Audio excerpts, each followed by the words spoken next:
بلکہ اپنی کوتاہی پر ندامت اور شرمندگی کے احساس کے ساتھ دعوت و تبلیغ جاری رکھنی چاہیے اور امید کرنی چاہیے کہ اس کی برکت سے اللہ رب العالمین کوتاہی دور کرنے کی توفیق بھی عطا فرمائیں گے۔ علاوہ ازیں ہر مسلمان پر دین کی ہر بات آگے پہنچانا فرض ہے۔ فرائض کے بارے میں خود عمل اور دوسروں تک پہنچانا یہ فرض، یہ دونوں کام فرض ہے، جبکہ مستحبات فضائل کو آگے پہنچانا فرض ہے۔ خود عمل کرے اجر ہے،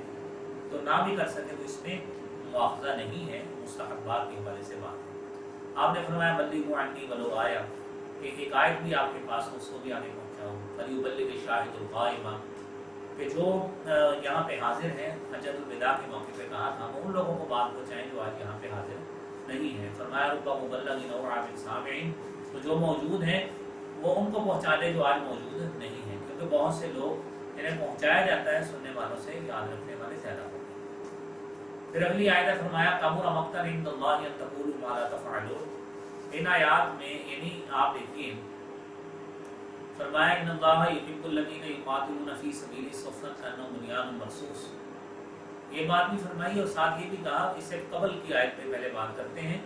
کہ کبر مقتا عند اللہ ان تقولوا ما لا تفعلون۔ ان آیات میں اس وعدے یا دعوے پر اللہ تعالیٰ نے اپنی شدید ناراضگی کا اظہار کیا ہے، کئی طرح سے فرمایا جس پر عمل نہ کیا جائے۔ سب سے پہلے ڈانٹ اور ملامت کے لیے استفہام انکاری فرمایا کہ ایمان لانے کے باوجود تم وہ کام کیوں کہتے ہو جو کرتے نہیں۔ پھر اس کام کی یعنی شفاعت کے ذریعے یعنی وہ لغوی بحث ہے، لما تقولون ما لا تفعلون، ناراضگی کی شدت کے اظہار کے لیے مقتن کا لفظ استعمال کیا جس میں شدید بغض ہے۔ اس کے ساتھ کابورہ کا لفظ ہے، یعنی کبیر بھی لفظ ہے، یعنی یہ بہت بڑا اللہ رب العالمین کا ناراضگی کا باعث بنتا ہے۔ آگے آیت نمبر 4 ہے ان اللہ یحب الذین یقاتلون فی سبیلہ، بے شک اللہ تعالیٰ ان لوگوں سے محبت کرتا ہے جو اس کی راہ میں صف باندھ کر لڑتے ہیں، جیسے وہ ایک سیسا پلائی ہوئی عمارت ہو۔ آپ دیکھیے عزیز طلبہ کہ اللہ رب العالمین نے محبت کن سے کی ہے۔ اس جگہ اس آیت کا آنا دلیل ہے کہ پہلی آیات کا تعلق قتال فی سبیل اللہ سے ہے، جہاد فی سبیل اللہ سے۔ قتال اور جہاد یہ قرآن کریم میں ایک ہی معنی میں استعمال ہوئے کہ اللہ رب العالمین نے یعنی ایک چیز کو دوسری کے ساتھ ایسے جوڑا ہے یہاں پہ، یعنی مرصوص کا معنی ہے سیسا پلائی ہوئی دیوار، کوئی چپکی ہوئی چیز، چمٹی ہوئی چیز، اور جس کے ایسی چیز جس کے ایک اجزاء دوسرے سے ملے ہوئے۔ اس آیت سے قتال فی سبیل اللہ کرنے والوں کے لیے فضیلت ظاہر ہے کہ وہ اللہ کے محبوب بندے ہیں۔ حضرت ابو سعید خدری رضی اللہ تعالیٰ عنہ بیان کرتے ہیں قیل یا رسول اللہ صلی اللہ علیہ وسلم ای الناس افضل، کون سے لوگ افضل ہیں؟ فقال رسول اللہ صلی اللہ علیہ وسلم، اللہ کے پیارے حبیب صلی اللہ علیہ وسلم نے فرمایا مومن یجاہد فی سبیل اللہ بنفسہ ومالہ، وہ شخص جو جہاد کرتا ہے اللہ کے راستے میں اپنے نفس اور مال کے ساتھ۔ قالوا ثم من، کہنے لگے پھر کون؟ فرمایا مومن فی شعب من الشعاب یتقی اللہ ویدع الناس من شہرہ، کہ وہ مومن جو اللہ کے راستے میں اپنے جان مال سے جہاد کرے۔ دوسرا فرمایا وہ مومن جو گھاٹیوں میں سے کسی گھاٹی میں سے اللہ سے ڈرتا ہے اور لوگوں کو اپنے شر سے محفوظ رکھتا ہے۔ اس آیت سے یہ بھی معلوم ہوا کہ اللہ تعالیٰ کی محبوبیت انہی لوگوں کو حاصل ہوتی ہے جن میں یہ اوصاف موجود ہوں، ایک یہ کہ وہ جان بچانے والے نہ ہوں بلکہ لڑنے والے اور جان مال قربان کرنے والے ہوں۔ دوسرا یہ کہ وہ صرف اور صرف اللہ کی رضا اور اس کے دین کی سربلندی کے لیے لڑیں۔ تیسرا یہ کہ وہ صف باندھ کر صفیں باندھ کر لائنز بنا کر ترتیب کے ساتھ لڑیں، اور اس میں اطاعت امیر بھی شامل ہے، جہاں ان کی یہ ذمہ داری لگائی گئی ہے کہ وہاں ڈٹے رہے، اس کے بغیر نہ صف بنتی ہے نہ قائم رہتی ہے۔ چوتھی بات یہ کہ وہ عقیدہ و مقصد میں ایک دوسرے سے محبت میں، ایک دوسرے پر اعتماد میں پوری طرح یکجان ہو۔ جس طرح بنیان مرصوص میں کوئی رکھنا نہیں ہوتا، یعنی چنا گچ دیوار ہوتی ہے، پختہ دیوار ہوتی ہے، کوئی رکھنا نہیں اس میں ہوتا، اسی طرح جس طرح وہ اپنی جگہ سے نہیں ہٹتی، ان کے قدم بھی کسی صورت میدان سے اکھڑنے نہ پائیں، جیسا کہ اصحاب رسول صلی اللہ علیہ وسلم میں یہ اوصاف پائے جاتے ہیں کہ اشداء علی الکفار رحماء بینہم، سورہ فتح کی آیت نمبر 29، یہ لوگ کفار پر سخت ہیں، رحماء بینہم، اور آپس میں رحم کرنے والے ہیں۔ حدیث طلبہ اور طالبات آیت نمبر نیکسٹ 5 نمبر آیت اور جب موسیٰ نے اذ قال موسیٰ لقومہ یا قوم لم تؤذوننی وقد تعلمون انی رسول اللہ الیکم فلما زاغوا ازاغ اللہ قلوبہم واللہ لا یہدی القوم الفاسقین۔ اور جب موسیٰ نے اپنی قوم سے کہا ہے میری قوم تم مجھے کیوں تکلیف دیتے ہو حالانکہ یقیناً تم جانتے ہو